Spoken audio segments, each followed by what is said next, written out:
හොඳයි සුබ දවසක් කියලා ඔබ සම පිළිගන්නවා SL Trade YouTube channel එකට. අද මාකට් එක පහුවලා ඉවර වෙලා දැන් ටික වෙලාවයි පහුවලා තියෙන්නේ. අද මම හිතන්නේ deep red දවසක්. index එක points 400කට වඩා බහැපු දවසක්. ඒ වගේම මම හිතන්නේ ගොඩක් අයගේ portfolios රතු පාටින් පෙන්වනවා ඇති unrealized gains and තනි losses. ඉතින් මේ වගේ දවසක මම හිතන්නේ වීඩියෝ එකක් කරන එක ඉතාමත් සාධාරණ, විශේෂයෙන්ම ඉන්ඩෙක්ස් එකේ බිහේවියර් එකයි ඒ වගේම මේක උනේ ඇයි කියලා ගොඩක් අයගේ ප්‍රශ්න අහනවා ඇති. ඇයි අපිට මෙහෙම උනේ, ඇයි නැත්තම් මෙහෙම ඉන්ඩෙක්ස් එක බැස්සේ මෙච්චර. ඕගොල්ලෝ දකින්න ඇති මාකට් එක දිහා බලන් හිටියම දෙකෙන් පස්සේ නැත්තම් 1:45 නැත්තම් හවස 2 වගේ වෙද්දි මාකට් එක පාට වැටෙන්න පටන් ගත්තා. ඒ කියන්නේ non stop එක දිගට වැටෙන්න පටන් ගත්තා. විශේෂයෙන්ම ඉන්ඩෙක්ස් එක 400 බැහැගෙන 400 පහු කරගෙන ගියා. ඒ වගේම ලොකු ෂෙයාර්ස් එක පාට වැටෙන්න පටන් ගත්තා. හිතුව නැති විදිහට වැටෙන්න පටන් ගත්තා. ඉතින් මේ ඕවරෝල් මාකට් සෙන්ටිමන්ට් එක ගැන, ඒ කියන්නේ දැන් තියෙන ඕවරෝල් සෙන්ටිමන්ට් එකයි charts වගේකින් මම කැමති ඔයගලන්ට පොඩි අදහසක් දෙන්න ඉදිරිය කොහොම වෙයිද කියලා. විශේෂයෙන්ම කියන්න ඕනේ මේක කිසිම buy sell hold recommendation එකක්වත් ඔයාගේ shares විකුණන්න කියනවත් එකතු කරගන්න කියනවත් hold කිරීම අදහසක් නෙමෙයි. තනිකර educational purpose මත කරන දේ. මොකද invest කරද්දි trade කරද්දි අපි අපේම පෞද්ගලික අරමුදල් තමයි මේකේ වියදම් කරන්නේ. හරි. ඉතින් CSE එකට ගියොත් CSE index එකට ඉස්සෙල්ලම ගියොත් ඕගොල්ලෝ බලා ගන්න පුළුවන් ඇති.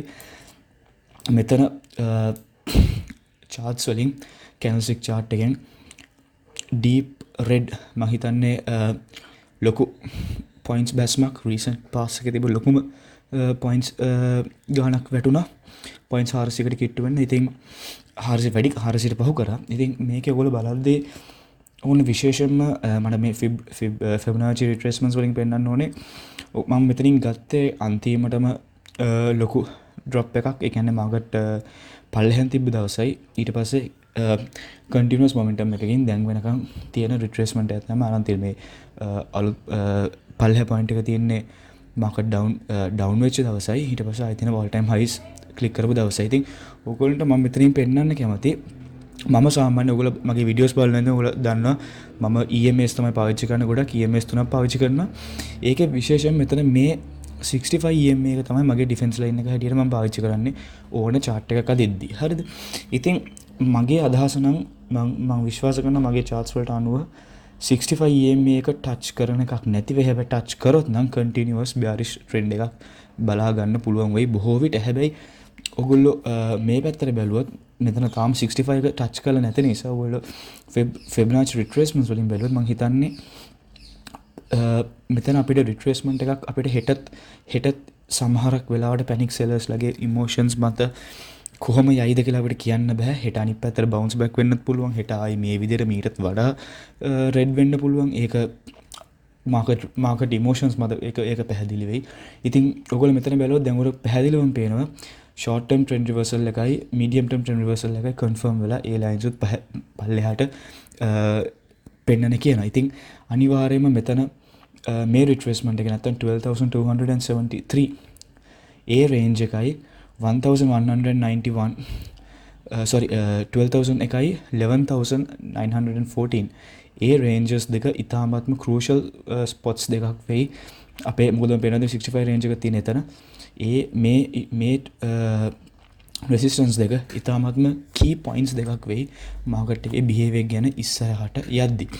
අනිත් පැත්තෙන් අපි පොඩ්ඩක් RSI එක බලුවොත් RSI එක මට තියෙන විදිහ resistance එකක් නම් ලොකු resistance එකක් මට තාම දකින්න අදහසක් නෑ. අපි මේක පොඩ්ඩක් උඩට ගත්තොත් ඔබට පේනවා ඇති resistance එක මෙතන touch කරලා තියෙන්නේ ඕන පේනවා ඇති 3 times 1 2 3 times resistance එක touch කරලා තියෙන. ඉතින් මෙතනින් bounce back එකක් එන්නත් පුළුවන් නැත්නම් මේ resistance එක කඩාගෙන පල්ලෙහාට යන්නත් පුළුවන්. ඉතින් ඒක අපිට කිසිම හරියටම කියන්න බෑ. මොකද මාකට් එක හරියටම කියන්න පුළුවන් නම් අපිට කවදාකවත් losses එන්නේ නැහැ.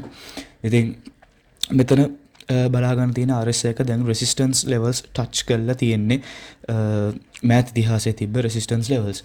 ඉතින් shares කිහිපයකට දැන් ඔයගොල්ලන්ගේ අවධානය යොමු කරන්න කැමති. විශේෂයෙන්ම ඉස්සෙල්ලාම අපි ඒ trade එකට පොඩ්ඩකට ගියොත් ඔයගොල්ලෝ බලා ගන්න පුළුවන් මෙතනින් ඔගොල්ලෝ ගොඩක් අය මම හිතන්නේ මෙතන කලබල වෙලා ඇති මේ ෂෙයාර් එක පිළිබඳව එක්ස්පෝ ලංකා හෝල්ඩින්ග්ස්. ඉතින් ඔයගොල්ලෝ දැක්ක මේක 350s වල තිබ්බේ දැන් almost 300 උත් මම හිතන්නේ අද ට්‍රේඩ් වුණා.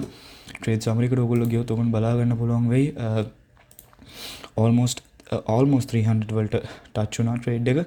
ඉතින් ගොඩක් අයගේ බලාපොරොත්තු මම හිතන්නේ තිබ්බ මේ ෂෙයාර් එක උඩට යයි කියලා performance එක විශේෂයෙන්ම quarter report එකෙන් පස්සේ. ඉතින් මේකේ chart එකට පොඩ්ඩක් ගියොත් ඔයගොල්ලෝ බලා ගන්න පුළුවන් මෙතන already 65 day EMA එක touch කරලා තියෙන්නේ. හරිද? ඉතින් මේකේ trend එක පල්ලෙහාට යන්නත් පුළුවන්. මොකද විශේෂයෙන්ම ඔයගොල්ලෝ බැලුවොත් මේකේ මේ දිගටම red days වගේ තිබ්බ. හැබැයි ට්‍රේඩර් කෙනෙක් වශයෙන් නම් ඔයා මෙතන පොඩ්ඩක් රිස්ක් එක පොඩ්ඩක් ආයි කැල්කියුලේට් කරන්න වෙයි. හැබැයි ඉන්වෙස්ටර් කෙනෙක් නම් මම නම් හිතන්නේ ඔයාලට බය වෙන්න ඉෂුව එකක් තියෙනවා කියලා. මොකද එක්ස්පෝ ලංකා හෝල්ඩින්ග්ස් කියන සමාගම පිළිබඳව දන්නවා. ඉන්වෙස්ටර් කෙනෙක් නම් ඒ වගේම අනිත් පැත්තෙන් RSI එක දිහා බැලුවොත් ඕවර්සෝල්ඩ් සිටුේෂන් එකට වැටිලා තියෙන්නේ RSI එක. ඉතින් මෙතන ඔපචුනිටි එකක් තියෙනවා නම් ගන්න. ෆන්ඩමෙන්ටල්ස් හොඳයි ස්ට්‍රෝං කවුන්ට් එකක් අනිවාර්යෙන් ඔයගොල්ලෝ දන්නවා ගිය අවුරුද්දේ කොහොමද performance තිබ්බේ කියලා. විශේෂයෙන්ම මේ බලන්න මෙතන රුපියල් 50ට රුපියල් 15ට 16ට දෙකට තිබ්බ ෂෙයාර් එකක් තමයි මේ මෙතන ඉතුරු වෙලා තියෙන්නේ. ඉතින් ඉතාමත්ම ස්ට්‍රෝං ෆන්ඩමෙන්ටල්ස් quarter report එක ඉතාමත්ම ස්ට්‍රෝං. ඔයගොල්ලෝ quarter report එක දැක්කම අදහා ගන්නවා. ඉතින් oversold situation එක තියෙන්නේ එන්ටර් වෙන්න සමහරක් අයට opportunity එක තියෙනවා. ඒක වගේ risk එක මත කරන්න. හැබැයි ට්‍රේඩර් කෙනෙක් නම් මම හිතන්නේ පොඩ්ඩක් අවදානමක් පොඩ්ඩක් රිස්ක් එක පොඩ්ඩක් ආයි කැල්කියුලේට් කරන්න වෙයි. හැබැයි ඉන්වෙස්ටර් කෙනෙක් නම් මෙතන බය වෙන්න හේතුවක් නැහැ. ඒ වගේම LOLC එකට ගියොත් මම මෙතන ආයි fib retracement එක ඇදලා තියෙනවා. LOLC holdings වලට මෙතන ගොඩක් අය මම හිතන්නේ මේක ලොකු පැනික් එකකින් සෙල් කරන්න පටන් ගත්ත fib retracement LOLC. ඉතින් මම නම් කිසිම අදහසක් දකින්නේ ඇයි මෙතන පැනික් වෙන්න ඕනේ කියලා. මොකද මේක රුපියල් 300ට විතර ට්‍රේඩ් වෙච්ච ෂෙයාර් එකක්. ඉලික්විඩ් කවුන්ටර් එකක්, කිසිම ස්ප්ලිට් එකක් නැතුව හොඳ ස්ට්‍රෝං ෆන්ඩමෙන්ටල්ස් වලින් උඩට ගිය කම්පැනි එකක්.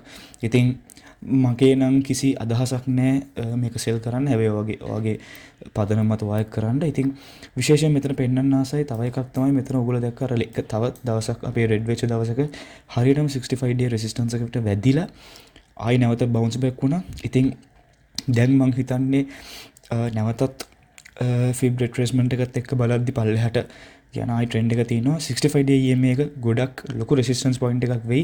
ඒ වගේම ඒක break වුණොත් මගේ ඊළඟ resistance point එක මම හැටියට දකින්නේ 1054 point එක.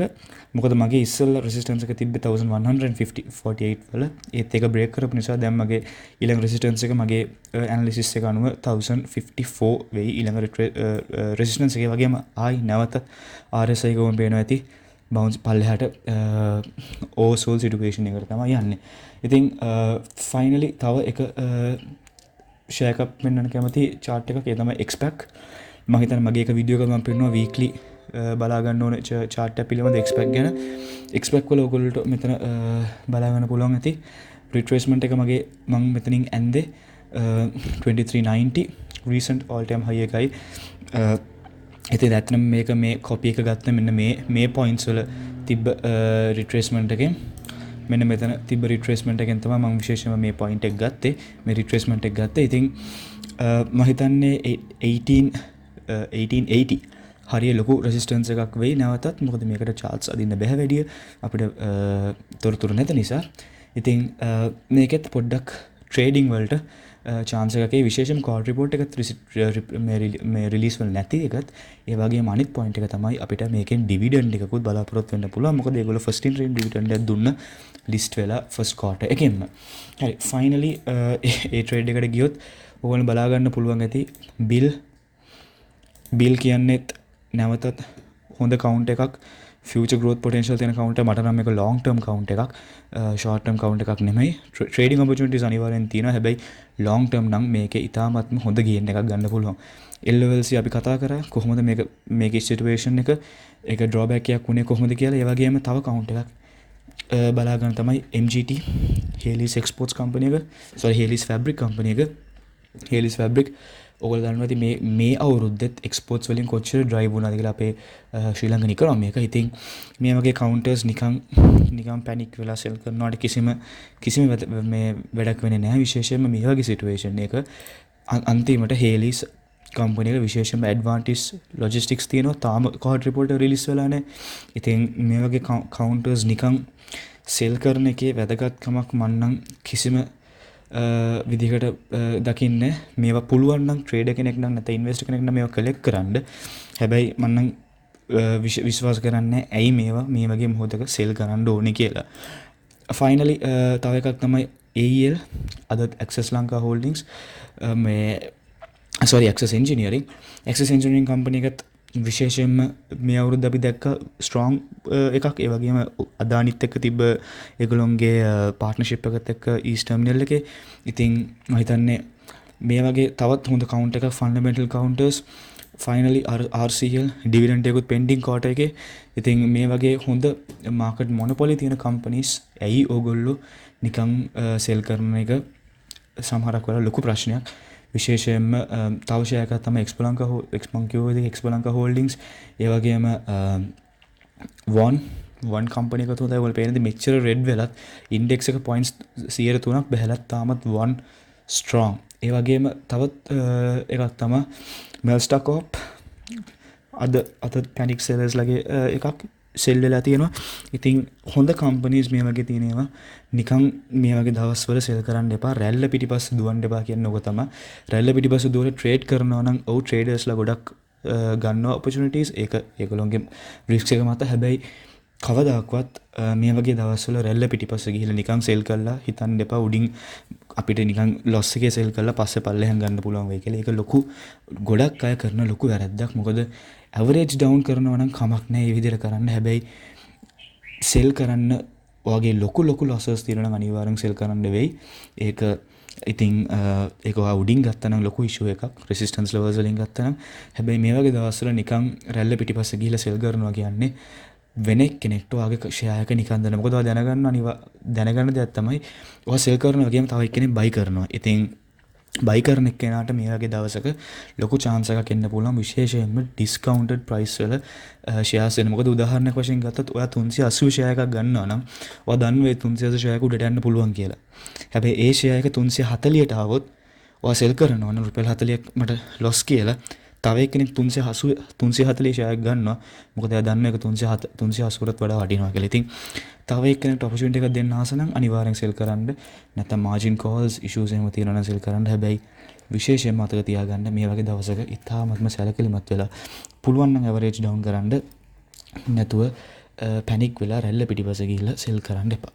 එහෙනම් නැවතත් වීඩියෝ එකකින් හම්බෙනකන් අදට සමුගන්න. සුබ දවසක්. Be mindful and invest. Thank you.